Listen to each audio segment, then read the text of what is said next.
Hi friends, అందరికీ నమస్కారం. రీసెంట్గా నేను తిరుపతికి వెళ్ళినప్పుడు అక్కడ పవన్ కళ్యాణ్ గారు ఈరోజు రోడ్ షో జరుగుతుంది అనేసి విన్నాను.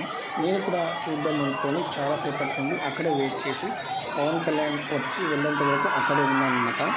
ఎప్పుడు లేని విధంగా తిరుపతిలో 1,00,000 మందికి పైగా అభిమానులు వచ్చారంట. ఈ వీడియోని చూస్తే మీకే అర్థమవుతుంది.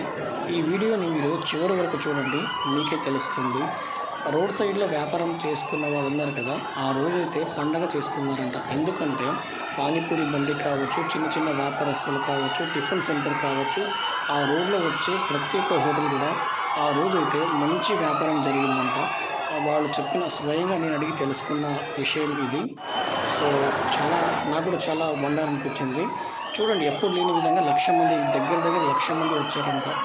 అంటే పవన్ కళ్యాణ్ ఒక్కరోజు తిరుపతి రోడ్ షో వస్తేనే ఇంత వ్యాపారం జరిగినట్టయితే రేపు రాబోయే ఎన్నికల్లో పీఠపురంలో పవన్ కళ్యాణ్ గెలిస్తే నాకు తెలిసినంత వరకు అద్భుతంగా ఉంటుందని అనిపిస్తుంది. సో నాకైతే అంత ఐడియా లేదు రాజకీయం గురించి.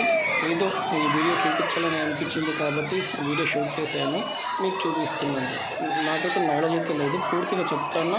ఈ పొలిటిక్స్ గురించి నాకైతే నాలెడ్జ్ లేదు. అక్కడ ఉన్న వ్యక్తులు చెప్పడం నేనైతే విన్నాను అన్నమాట, అంతే. థ్యాంక్ యూ ఫ్రెండ్స్, వీడియో చివరి చూడండి.